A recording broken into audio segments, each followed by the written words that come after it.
doctors of the future, will give no medicine but will educate his patients in the care of the human frame, in diet, and in the cause and prevention of disease by Thomas Alva Edison.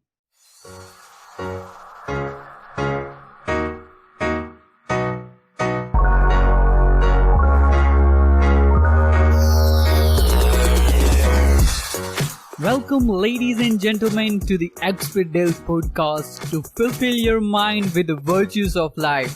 I'm your host, Umang Panchal, inviting you to join us at Expert Del podcast, where we meet some enormous personalities from the world and listen them to learn from their stories.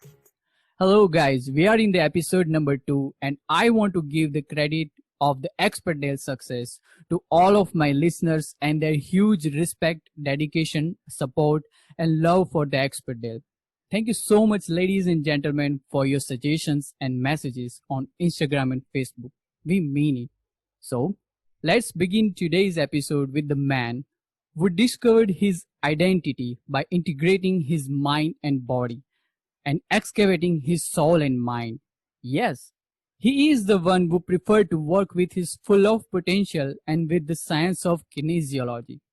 He is the founder and owner of Mose in Melbourne, Australia. He never settled for the lower standards and lower mindset in his life for the sake of money, but followed the path which led him to the euphoria of being human. I am noticing that when I live from my heart instead of my head, everything works out way better. This powerful sentence is his life chant. I'm not only happy, but also feel thrilled and electrified to talk and learn some enormous strategies and skills from our today's guest to get the virtues of our life. So, with respect and huge credit, I would like to invite today's guest, Mr. Ben Mose, who is the successful entrepreneur, mentor for the hundreds of the people, and a personality who have treasure of knowledge by his own life experiences. Welcome, Ben, to my show at Expert Dale podcast. Thank you, Umang. It's an absolute pleasure to be here. Thank you so much, ma'am. So, I have started my journey of reading books by the famous book, The Alchemist, and I became crazy to find myself inside in it and couldn't repel to imagine myself as the Shepherd in that story. But when I found you, I listened you, and I watched you on various platforms.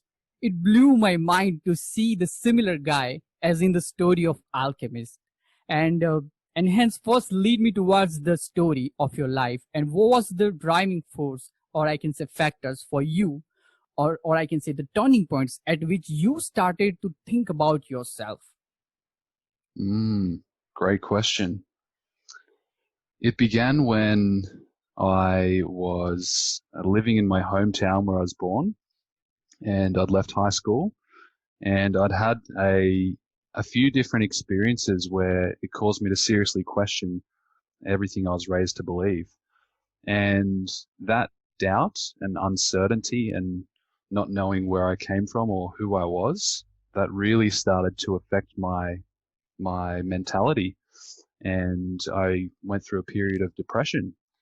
And it was that difficulty that I experienced which prompted me to start really searching for answers, not just the kind of answers that satisfy the head, but answers that I knew to be true in the deepest part of my being.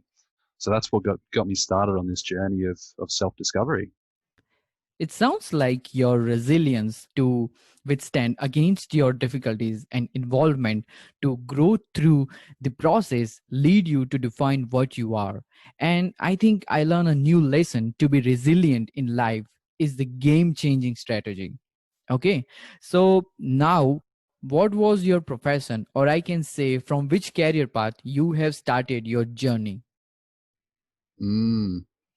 So my earliest career was construction, and I started as a carpenter, and then I quickly wanted to become something more in that field. So I became a supervisor, and my goal was to become a construction manager. However, what I found was the main reason that was driving me to be there was really money. And that suddenly dawned on me that just having lots and lots of money wasn't really going to bring me happiness, Mhm. because I was doing work that I didn't enjoy. So from that point, I started to ask myself, well, what kind of world do I want to live in? What kind of future do I want to contribute to? And that was when I think this self-discovery journey really started to begin.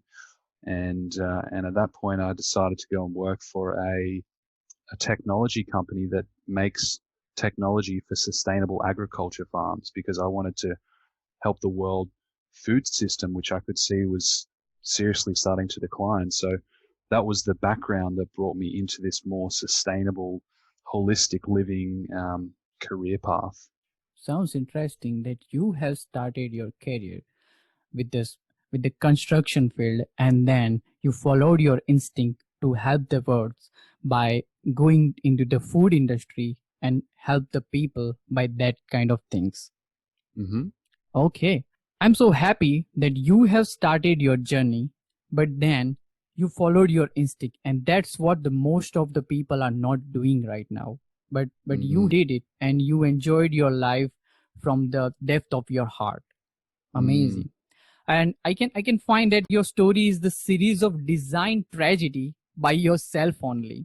Okay, so I'm feeling goosebumps right now because I'm going to understand that how much difficulties you have faced while you were transforming yourself from a regular person to the person what you want to become. And that Hmm. was the craziest thing. I can feel that. So as you Hmm. have said that uh, you studied couple of things, and then you find yourself as to want to become more than what you are. And Hmm. so can you please say me something about that? What was the thing that you have studied during the time when you were transforming yourself? So I began to read a lot of personal development books. And one of the books that came across my path was The Law of Success by Napoleon Hill. Hmm. And The Law of Success is really a foundational book in the field of personal development, because it was written at a time in the world when personal development didn't really exist.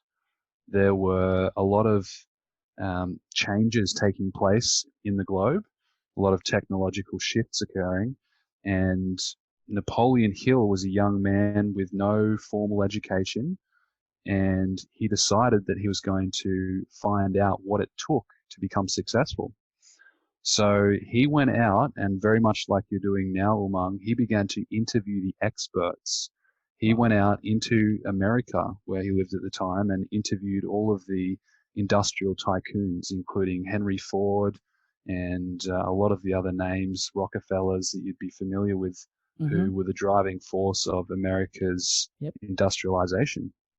And what he found was that there was a set of laws that governed success, just like there's a set of laws that govern physics and chemistry and biology. There were some definite principles that he discovered from these experts that could help the masses if they understood them. So I started to read that material, and I started to realize I could use my mind to create the kind of life that I wanted to.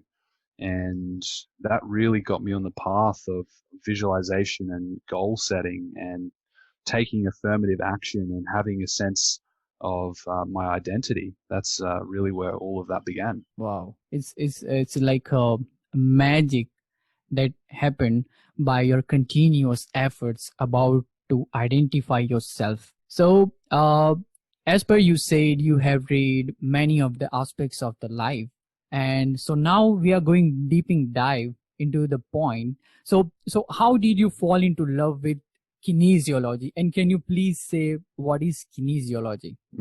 So that was fast forwarding quite a few years. I had moved to Melbourne and was on the path of being a business coach. Began to attract a lot of healers on my path as a business coach. The kind of people who would come to me for advice were naturally healers.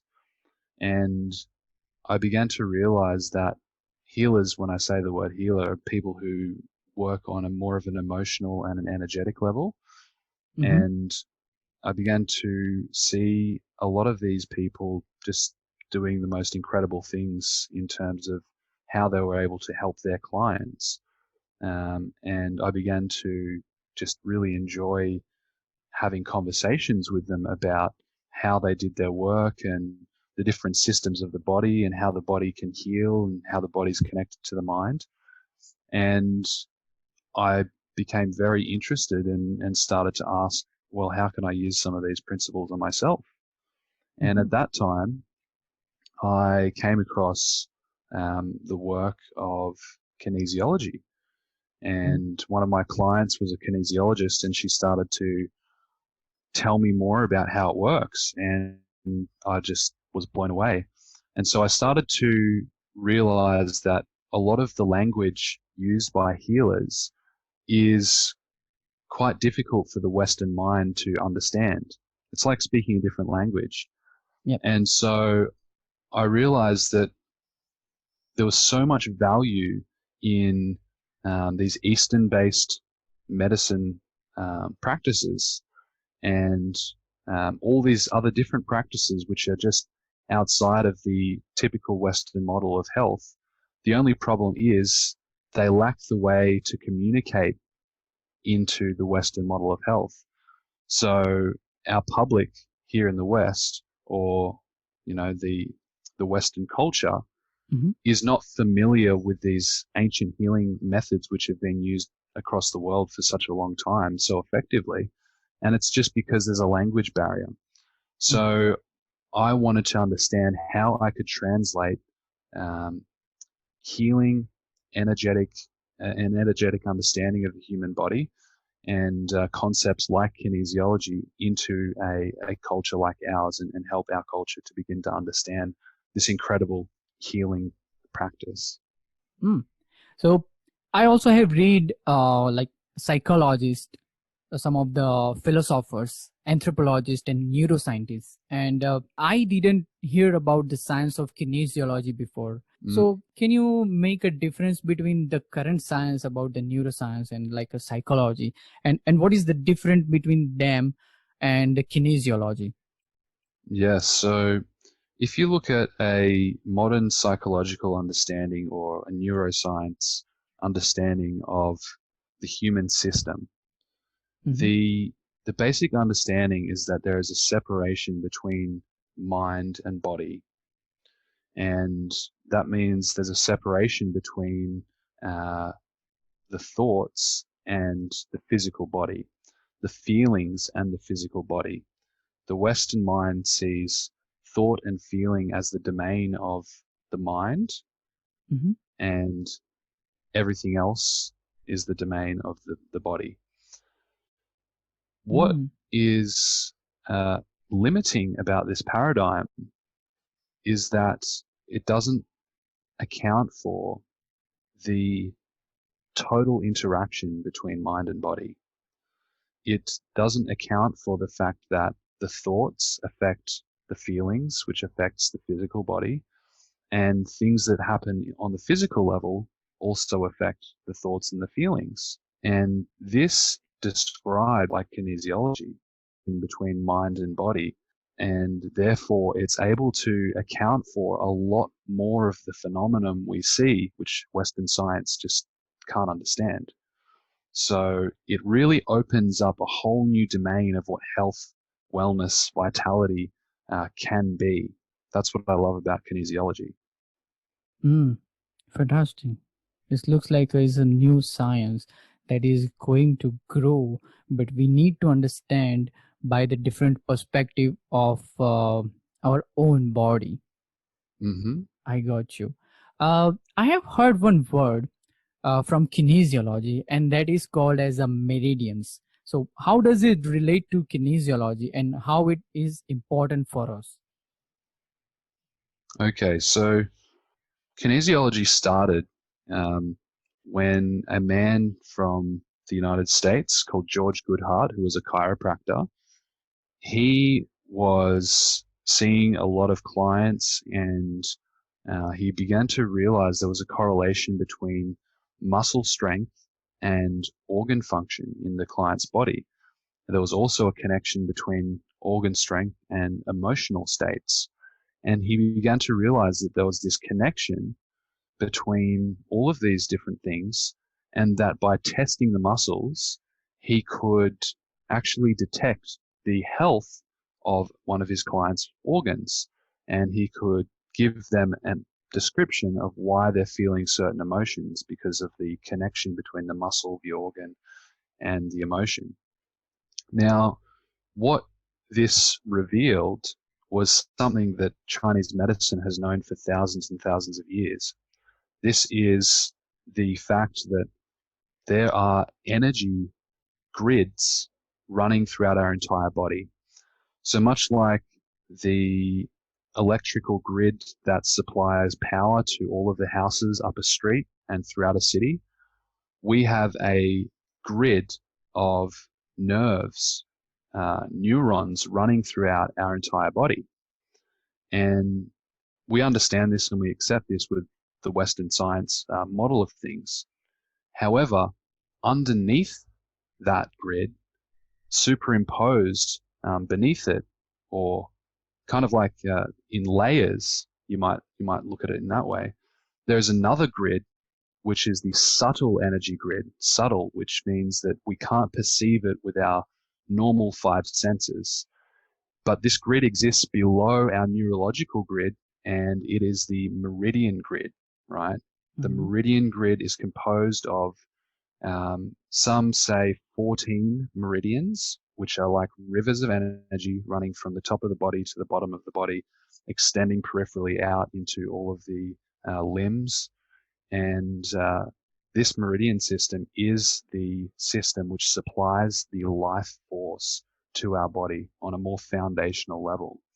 So that's an overview of how it works. So I can see that it's like rivers of the energy inside our body. Am I right? Mm-hmm. Oh, perfect. And they are providing the energy in our body from our mind. Correct. Oh, perfect.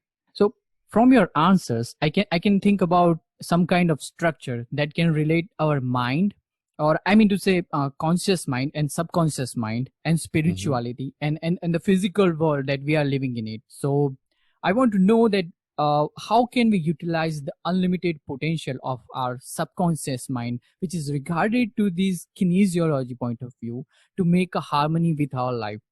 Great question. So, as you may know, we're comprised of three parts: spirit, unconscious mind, and conscious mind. You might also call these parts spirit, unconscious mind / body, because they go together, and conscious mind. So with these three parts, the unconscious mind is like the wire that carries the pure electrical potential of spirit, which is infinitely powerful, into the physical world, the manifest world, where the conscious mind has its experience. So the problem with the unconscious mind, many of us, is that it is programmed. Unconscious mind is like the blank canvas which can get programmed, and is the translation of that infinite power into the physical world. It's the middle ground. The problem and the opportunity with the unconscious mind is that it is completely programmable. That means that we can really put any kind of idea, any kind of image, any kind of thought into the unconscious mind. And if we hold it there and we allow ourselves to accept it on an emotional level, we can create it in the physical world. And the problem with the unconscious mind, as well as the opportunity, is that it's so easily programmed. That means that most of us here on Earth at the moment are walking around with so much programming, and it's affecting us not just on a mental level, but also on an emotional and a physical level. And it can be quite harmful if we don't learn to become aware of the programming and release it, that is where we can begin to clear ourselves out. And that's where we begin to really activate our potential. When we start to empty the programming out, then anything that we want to create, we're going to have a clear channel of creation through our unconscious mind. It's like we're emptying out all of the junk, and now the water can flow into our physical experience and manifest itself in really whatever we want to create or do with our life. Wow. So as you said, the unconscious mind is the part of our life, or I can say our body, so that the all power of our spirit, it lies inside in it, and we can program it as what we want in our life, or what is the destiny of our life, what we actually want to achieve in our life. And by programming that unconscious mind, and by putting feelings and our emotion from the conscious world in it, we can achieve whatever we want. And as per you said, it's easy to program, and that's why from the negativity of the world, we already programmed it very negative way, and that's why we are getting something that we actually don't want. And by clearing it out, by putting the new thoughts, by getting the new program inside in it, we can actually achieve the positive outcomes from it. It's like a different things that we are not understanding in the world that we are living right now. But it's out of our era what the regular peoples are doing. And that's what the thing is, I have heard about from John Grinder, that we live in a culture that believes that most of what we do is done consciously. However, most of what we do and what we do best is done by unconsciously. Exactly. Okay. And I would like to say that I don't need to say much more about it. You really described it very formal way and very easy way, so that we can understand it easily, and we can start to apply by right now at from this current moment. So the overall point is about the consciousness for the physical world and its relation with our unconscious thoughts that we are getting from it. And so then what about these different kind of chakras? Because I have heard a lot about this chakra and its alignments for the energy in our body. So does it related to this kind of stuff? And how do you describe this kind of chakras and it's important in our life? So again, like we described before, the body is comprised of many layers superimposed on top of each other.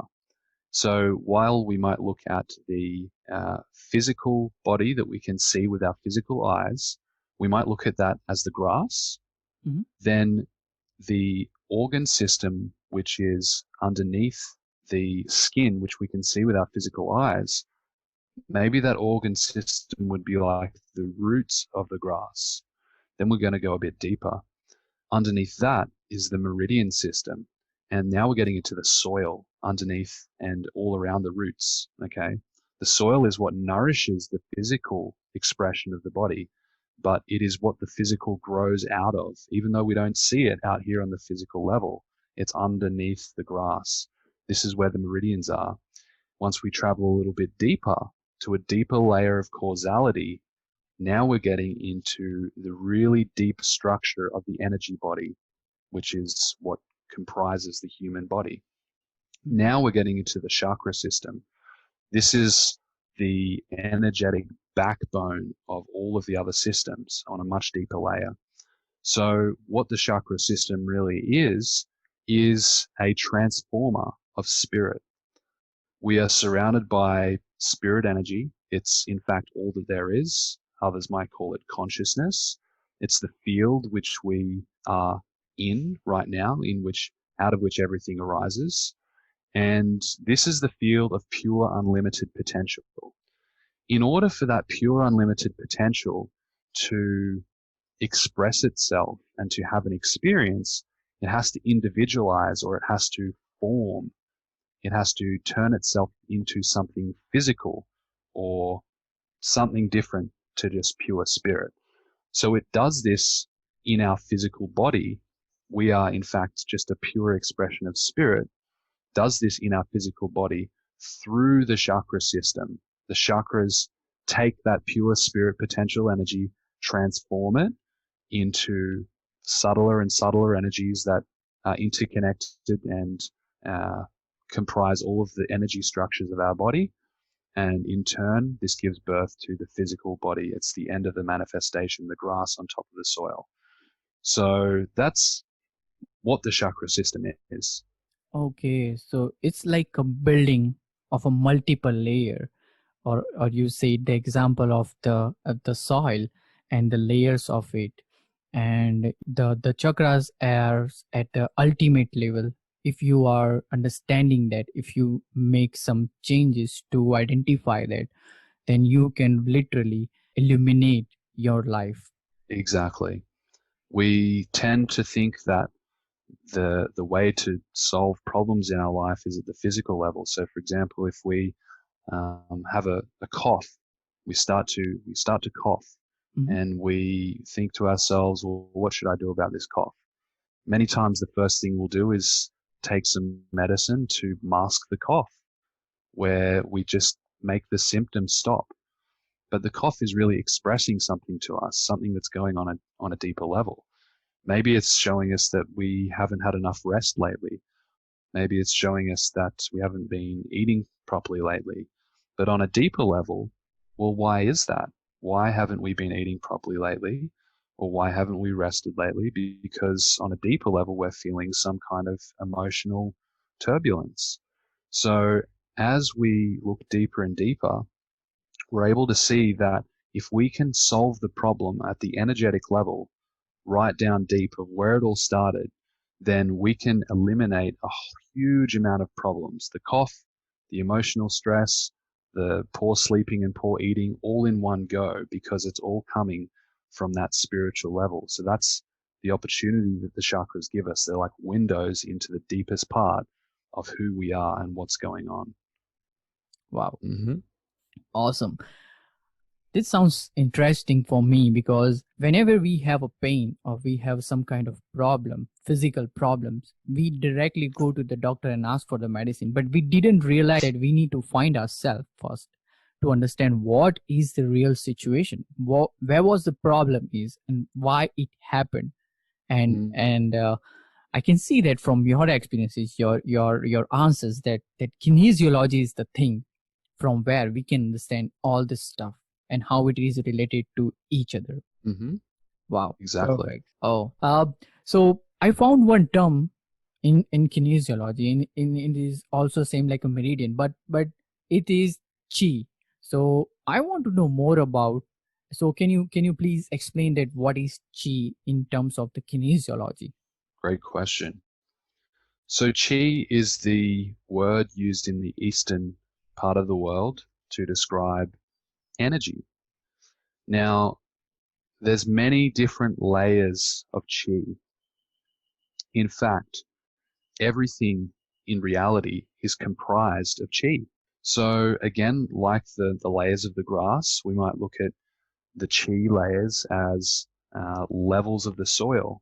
So levels of the strata of the rock, moving down, down, down, deeper into the earth.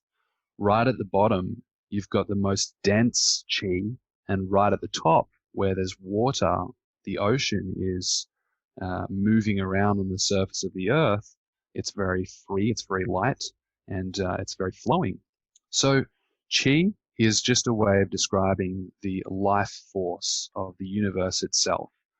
Now, where it interacts with the human body is, again, through the chakra system, through the meridian system, and it is like the energy source, okay, that flows through us.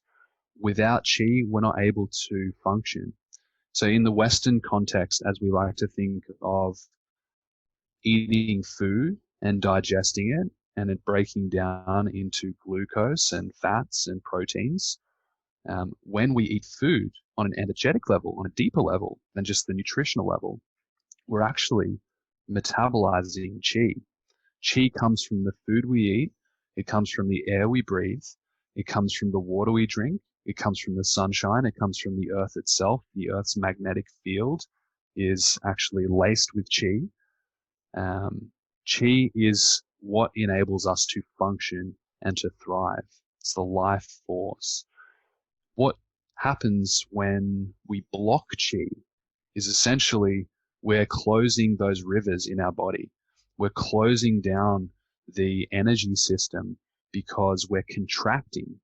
Different ways that we could block chi would be being fearful, holding on and attaching to fear. That is a form of contraction. Holding on to jealousy or holding on to anger. This is a form of contraction where we're holding and we're blocking those rivers from flowing. This is actually where the breakdown begins in the physical body. It's that holding back, that contraction, and that not allowing of the flow, which creates the problem. So all we have to do is let go. All we have to do is surrender, and we're going to open up those channels again, and health will return. So, as what I understand, chi is the energy system which is involved to magnetize our potential by our food, air, and the environment around us. And with any kind of negative energy like jealousy and anger, it can get disturbed and we can feel it in the way of physical problems in our body. Exactly. Okay. So let me say that we are talking about the energies and the power and the source of liveliness. But I believe that the primary source of energy of our body is the food that we are taking in our routine life. Okay. Mm-hmm. So you mean to say that by the chakras and by the meridian systems, we can improve our vitality. But the thing is, I'm not understanding its connection to our organs and how does it work for our body. So can you please say that how can I relate it to my body functions? So the meridian system, if we're looking at the soil, the meridian system is the energy system supplying the energy to our physical organs on the physical level. And this meridian system is kind of like let's say it's kind of like a busy hotel, right? And the hotel serves guests and cleans rooms, makes meals, does all these different activities, hosts events, sets up catering, all these different functions. The establishment, this hotel, runs on a clock, and every single hour has a different function that has to be performed. For example, in the morning, all of the rooms need to be cleaned, all of the bed sheets need to be changed, and the general cleaning of general areas begins.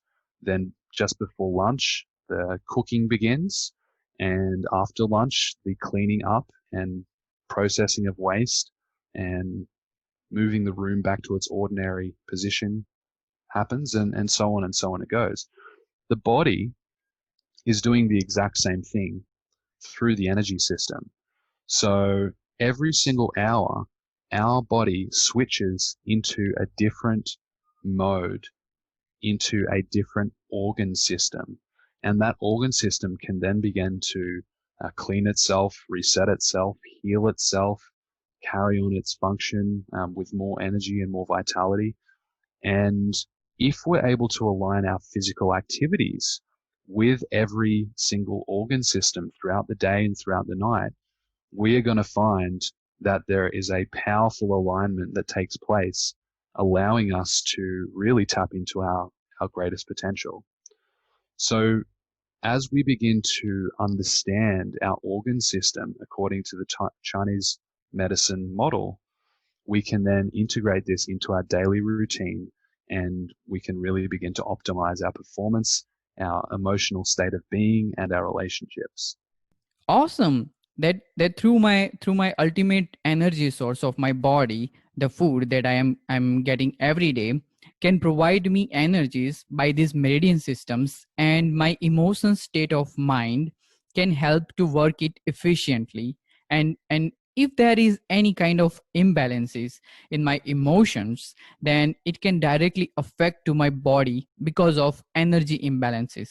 Got you. Okay. So now the last question, but it is the most important as I have seen, because Carl Simonton, a specialist in radiology and oncology, he is most notable for his unproven cancer treatment method, once said that our emotions are the key elements in cancers.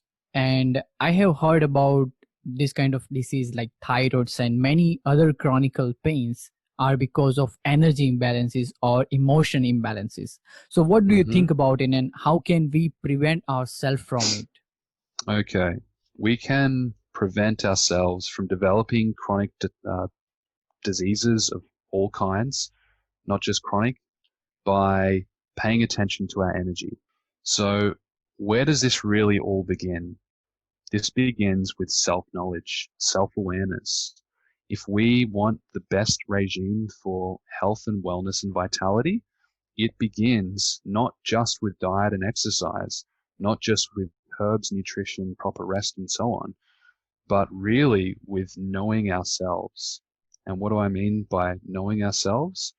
Getting to know our spirit, becoming familiar with our spirit. And we do that through stillness, through meditation, through simply practicing kindness, generosity, and love.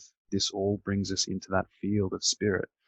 And secondly, we do this through getting to know where our blocks are. What are our life experiences? What are our shadows, that expressions of our ego expressing itself but being resisted on some level? Where are these areas in our life that we're having these issues of self-sabotage, these problems with our relationship, and where did this come from? Because as soon as we can get familiar with the source of these problems, again, going down deeper into the layers of the soil, we will see that there are blocked emotions at the core of it. As soon as we can experience, allow, and let go of those emotions, all of those problems at the more physical level are going to begin to naturally resolve themselves.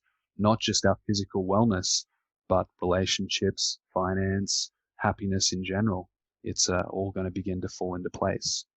It means that you need to understand from the basics of your life. It's not just your physical body. It's not just your mind. And even it's not just your visualization, but it's a deep inside that spirit, and the spirit that can help you to understand about whatever happening in your body.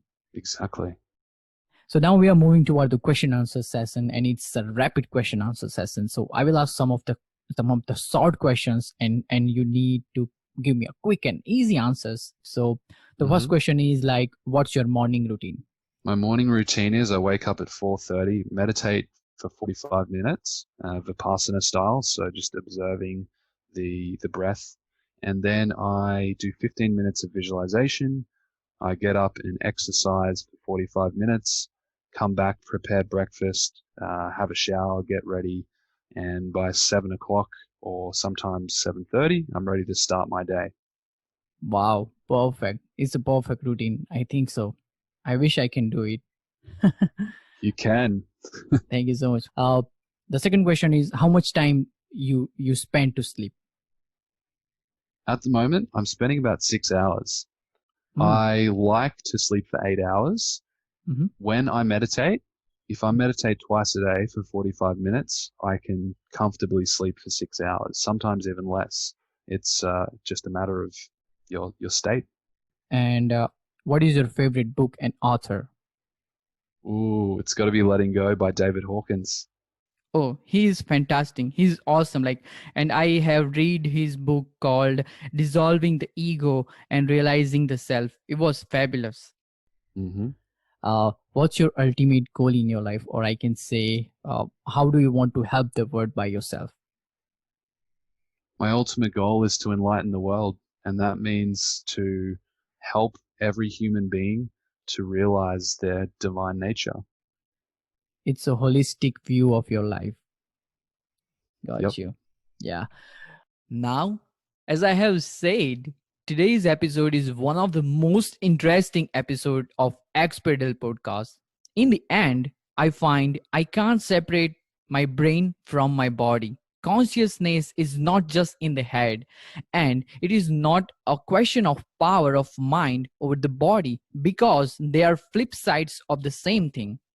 Living life with full of its potential, it's totally depend upon how we integrate our mind and body. Mind doesn't dominate body, it becomes body when you will understand the science behind it by kinesiology and its applied usage. Dr. Adrian Baden, the American professor of philosophy, said that human cognition is inseparable from the unconscious emotional responses that go with it. And our today's guest delivered his life to us by proving this amazing quote. So don't forget to subscribe and follow us on Spotify, Google Podcasts, Apple Podcasts, Anchor, and you can also find us on Facebook, Instagram, Podchaser, Pocket Cast, Breaker, and also on YouTube. And if you like to read something about this episode, you can easily find the keynotes of the episode on our blog. You can get more information in the description, so please go and check it. So stay tuned with us to learn world's powerful techniques, strategies, skills, information to get the virtues of life. Thank you, Ben, for joining us today's talk and make it enlightened by phenomenal knowledge. Thank you, Umang. It's been such a pleasure. I really enjoyed it.